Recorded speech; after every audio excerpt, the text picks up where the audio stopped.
ask our next speaker then, Mr. Haytham Hodally from Senior Vice President Corporate Development at Wheaton Corp. Thank you.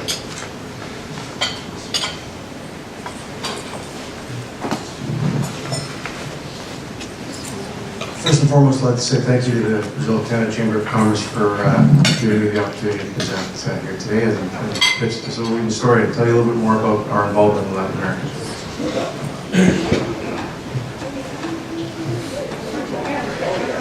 I will be making some forward-looking statements. I have a lawyer who's very keen to discuss that if anybody would like to dig deeper as far as I go.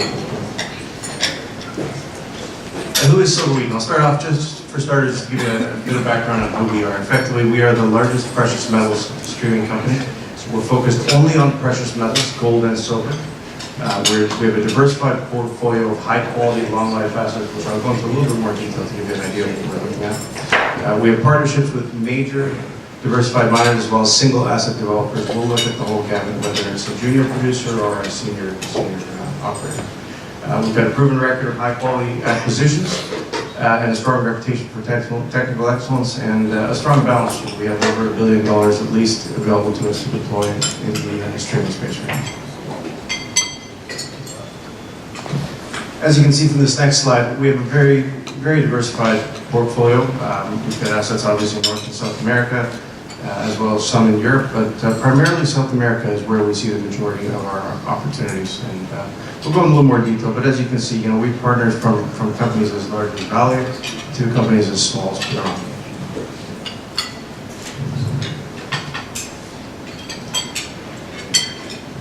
Currently, our production profile is quite evenly split. We're called Silver Wheaton. That may have to change here in the next little while. We're about almost 50-50 gold silver, at least for the last couple of quarters over the next 5 years. Looks like it's around 45-55. And our focus is not on silver or gold per se.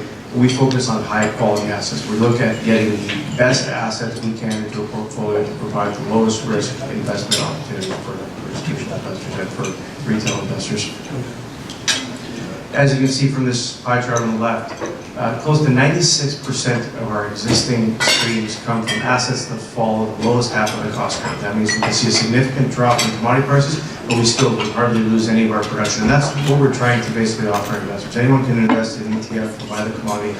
We offer, not only that, we offer the dividends, we offer the growth, we offer the exploration that comes with the assets that we stream. So we truly view ourselves as the best precious metals investment opportunity out there.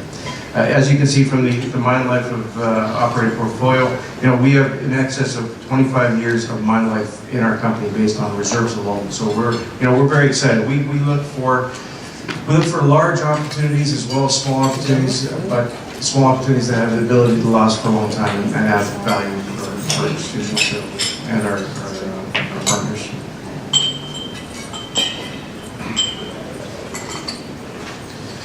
As I mentioned briefly in my opening remarks, we have currently over $1 billion in available cash and credit to deploy. We have a $2 billion revolver, only about just over $1 billion was drawn down at the end of last year. We're generating between $600 and $700 million in free cash flow. That's true free cash flow every year, and we're actually paying out 20% of that free cash flow as a dividend. Based on the current prices, call it roughly $18 silver, $1,200 gold, we see ourselves over the next 4.5 years generating close to $2.5 billion worth of free cash flow, which we intend to continue to deploy into the markets. I guess the next question is, what is streaming and how does it work? So what streaming effectively is where we come in and we make an upfront payment to purchase a fixed percentage of the future silver or gold production from a mine at a predetermined price. In addition, at the time of production, we actually give an additional payment that's designed to cover the cost to produce and deliver that ounce of silver or gold. That way there's no burden on the actual company to deliver that ounce. Why does it work? It works because our focus has been byproduct metal from a base metal mine. So if we're a base metal mine, when you're looking at byproduct metal, you're talking about gold and silver. What we've done, and as most of you know, you're in this industry, you recognize that base metal companies tend to trade at certain valuations. Precious metals companies tend to trade at premium valuations. We take some of that valuation arbitrage, and we actually, by taking the silver and the gold out of the base metal company, we are able to unlock some of that value for the base metal company, and we provide some of the difference, as you can see in the chart on the bottom, some of that valuation arbitrage to our partner and some to us. So we truly try to create a win-win situation for our counterparties partner. Typical transaction structure, as I mentioned earlier, we start with an upfront payment, we make an additional ongoing payment, and the way we look at these, we don't only value reserves. And so our strength is our technical expertise. We do everything internally. We're all engineers, geologists, geological engineers, processing engineers. We're a small company, we're not a big company, but our focus is taking the assets, determining what is there from a reserve basis, confirming that what is there, but we actually also go to the next stage. We'll take the entire drill hole database, we'll build our own block model, we'll come up with our own economics, we'll vet that against what the company reports, and we'll determine what the exploration upside is. And we try to pay for some of that exploration upside up front, and that's one of the reasons we've actually been successful in this. And there'll be a slide here later on that shows you some of the success that our partners have had, which we saw, we hoped we would see, and we did see. The other important thing to recognize is we actually have no ownership or control over our partners' assets. We are truly a silent partner. We visit the assets once a year, but our sole intent is to get the budget, but also to provide them with any feedback should we see anything that we think should be improved. And on several occasions, we provide the feedback that the partner can take it or leave it.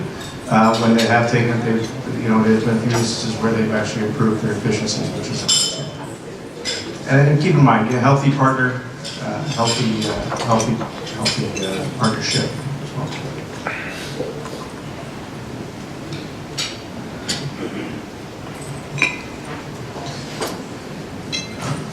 The traditional structure, as I mentioned earlier, initially we tried to get into operations that were advanced, that had strong cash flows. What we've also done now is we recognize that there's a lack of equity available over the last few years in the marketplace for a lot of companies. So what we've done is we've actually invented a new structure we call an early deposit structure, whereby we'll not only go in at the operating level, we'll go in at the scoping, pre-fees, fees level, etc. And we'll try to provide the funding required for these companies to get to the next stage. And I think that's where a lot of upside exists, but there's still a lot of risk. But we try to de-risk it using our technical expertise.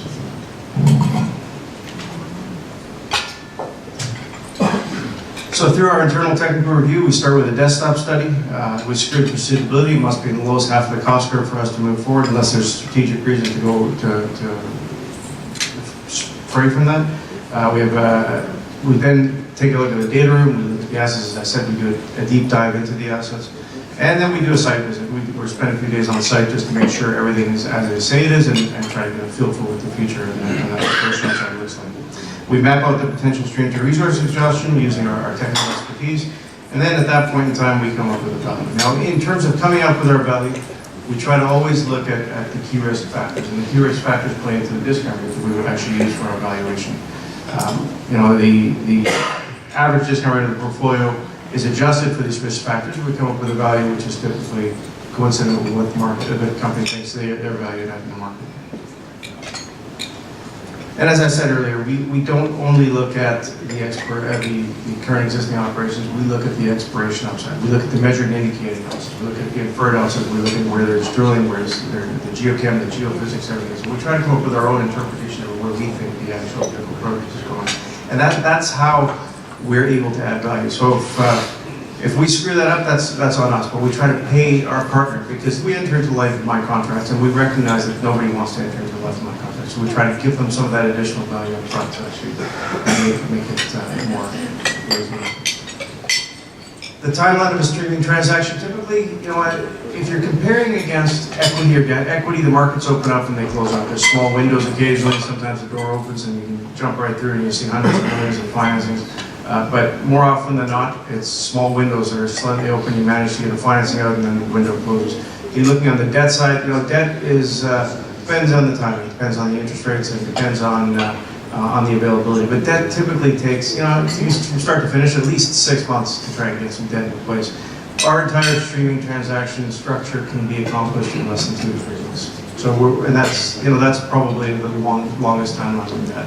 We're very efficient. We've done this close to 30 times now. So we have the ability to move and transact very quickly, and that gives us one of our competitive advantages. And often there's discussions during the negotiations of streaming contracts.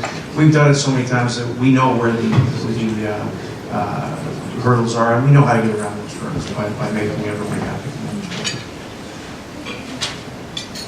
Why we get streams done? First and foremost, we've an established track record, as I said. We maintain a focus only on quality assets. Not every stream is a silver Wheaton stream. We've got 22 operating lines, 8 development projects, that's only 30. Our competitors have probably, if you take the largest 2 competitors we have, they have close to 600 assets, of which maybe 10% are producing, so that's 70. If you look at our existing operating cash flows, from the 22 operating assets we have, generate almost as much as our other 2 competitors' total cash flows put together. Our strong cash flows and our access to capital and debt also ensures our ability to complete the transaction without any delays. We typically don't have to go to the markets for most transactions. We've had to make over the existence of Silver Wheaton, and we've only been around since 2004, 12, 13 years roughly. We've only come back to the market at least 3 times. So, and the last couple were when we had to invest in Brazil, and we'll talk a little bit more about that going forward. This is a little bit more on an early deposit structure. I don't think we need to go into more detail on that, just to let you know that we are not just looking at existing operating cash balances. We think there's a lot of upside and a lot of value for getting into early deposit structures, not only for us, but also for our partners. So the way we look at early deposit, we provide a portion of the upfront funds earlier than we would, as I mentioned, either at the PFS stage, the pre-construction, pre-financing. Once the final feasibility is actually completed, then we can elect to actually put in a predetermined amount of capital that we've said we would put our money into. If for some reason we decide to walk away, then basically the company there's a non-refundable portion of the early deposit, basically it's the option value, and basically the company can look for other sources of financing. What it does do from a company perspective, there's a lot of value added to them. And the next slide highlights how the structure benefits the junior developers. In a time when share prices are quite depressed, there's no dilution to the company. And that's pretty critical. There was an example, we invested in one company, we gave them $15.5 million, and they were a $26 million company, at the market cap company at the time. The dilution on that would have been extreme. We basically took no equity. We put in a certain amount of money to allow them to get effectively to the end of feasibility study, and we have an option on a stream down the road. If the feasibility comes out and it's not positive, then we basically lose a small portion of our upfront, but the company is free to pursue their other opportunities. The mine is provided with the funds basically required, if the economics are positive, required to advance the asset to the next phase. And one thing you'll see is the streaming portion that we typically put up ends up giving them quite a bit of capital that they need to get stable. One of the key intrinsic factors that does help our counterparty, especially on this early deposit stuff, is the fact that bringing Silver Wheaton in, and because the market, institutional investors, retail investors, everybody knows that we don't enter into a transaction lightly. We're not looking at doing 20, 30 deals a year. We'll do 1 or 2 transactions a year that we think are meaningful. Because of that, investors are provided with confidence when we enter into a transaction that a third party, which is Silver Wheaton's technical team, has actually reviewed the asset. And if we enter into the asset, it's pretty positive for the company. Typically, in every transaction we've done on these early deposits, we've actually only done 2. We've looked at probably over 120 different assets. We've done 2 early deposit streaming transactions. And in both cases, our share price went up, their share price went up. In fact, their share price went up a heck of a lot more than ours, but it's such an early stage for us. But we think the long term is very positive.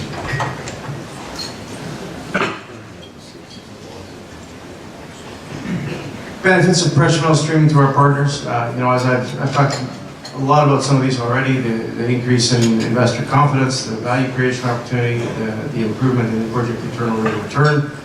There's no restricted financial or hedging covenants. It's a non-dilutive form of funding. We share production and operating risk. If for some reason we enter into a stream transaction and the asset has to shut down, then we get nothing at that point in time until the asset comes back up. And that's the difference between us and debt and some of the other sources of funding, is we actually take that operating risk. We try to cover that with our technical due diligence. If if there's an unforeseen circumstance, whether it's a collapse of a pit wall or something happens, we don't think we should benefit while our partner is hurt. So we actually don't take any production at that same time. until they come back on. So we have a flexible transaction structure, expedited due diligence and closing process, and no fixed payments, as I said, over Silver Wheaton. What the streaming model has actually provided to the counterparties is it has provided them with the ability to monetize the value of the future precious metals production, to expand their existing operations, to make acquisitions, to manage the balance sheet. There's no fixed repayment requirements, there's no restrictive debt covenants from the stream, there's no hedging or primary metal required, and it's a non-dilutive versus equity financing.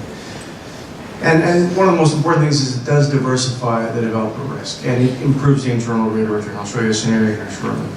For base metal companies, silver and or gold, as I said, are non-core to them, and they don't get the valuation that they need in those for those ounces, so why not take those out and actually realize value from them? As I said, some of the benefits to our partners, operational control stays with the miner. We're viewed as portfolio optimization. It's not viewed as a hedge, it's viewed basically as a sale of a non-core asset. We're truly entering into a partnership where we're there for life. It's an expedited process. It's straightforward due diligence and documentation. There's no regulatory consents required, so that's one of the reasons we're able to move much quicker. It's an endorsement of the mine, as we've said. This next slide shows the benefits to some of our partners, as we've seen. For example, for the new mine example, which is the Penasquito, this is a brand new development project at the time when we invested. We put up close to 55% of the total capex, only took 7.5% of the total stream revenues. That's the kind of contribution we can make. For an expansion example such as Salobo, that one's, we put up close to 95% of their required expansion costs for their phase 2 expansion, and we took less than 63.3% of the overall revenues. One of the things we try and do, because we don't actually have an involvement in the operation, it's hard for us to try and facilitate through, in-country taxes, etc. What we try and do is we actually have a CSR program where we actually take a percentage of our annual revenues every year, and we put it back into our partners' projects that help develop the local communities. So we truly try to give back. I think we're the first streaming company to actually do that. In fact, I think we're the only streaming company to actually do this right now. So we do believe that we have to give back to the local communities in which we're at as well. Next slide shows you that there's been over $17 billion in upfront payments by streams, and we've been roughly 50% of that. As you can see from the following slide here, the majority of transactions that have taken place over the last few years have been in South America. Every single streaming company has assets, has streams in South America with reputable partners. So we're very excited about that. The abundance of precious metals within byproduct assets makes streaming an ideal fit for Latin American companies. Latin America has been the biggest beneficiary of stream financing. Over 70% of all upfront payments from precious metals streaming transactions were based on mines in Latin America. Over 30 streams completed on mines in Latin America. Over 12 billion in upfront payments from streams have taken place on mines in Latin America. As I said, all the major streaming and royalty companies have streams in Latin America.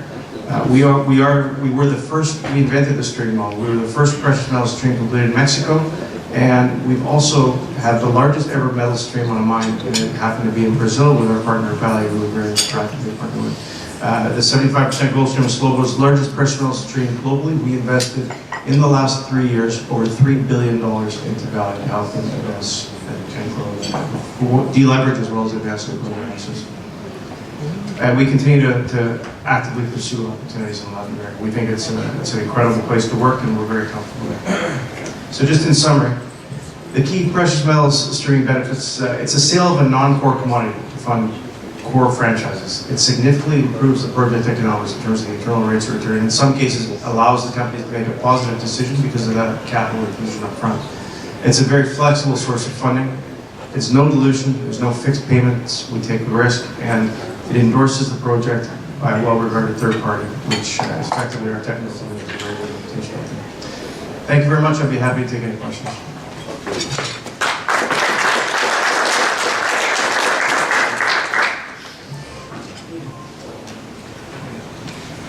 Thank you so much. So, questions? I'll throw one out. What's the major difference between a royalty and a stream? Well, a royalty is basically an interest in tenure in land itself. So the royalty would typically stay with the actual asset if it transfers. A stream is a financial obligation, typically from the corporate. So the corporate has to sell the stream along with the actual. Also, the royalty has no ongoing production payments. You pay one payment up front, you never see another dollar, whereas the stream, we provide those ongoing production payments. So we take a lot of the actual burden, or what they call it, the burden of producing and delivering that ounce of silver or gold, which makes it a lot easier. Nobody likes royalties or streaming longer term. Nobody wants to do a stream if they don't have to do a stream. What we do is we provide a very palatable way to actually raise capital at a time when companies need it. Happy to take any other questions? Thank you very much. Thank you. So,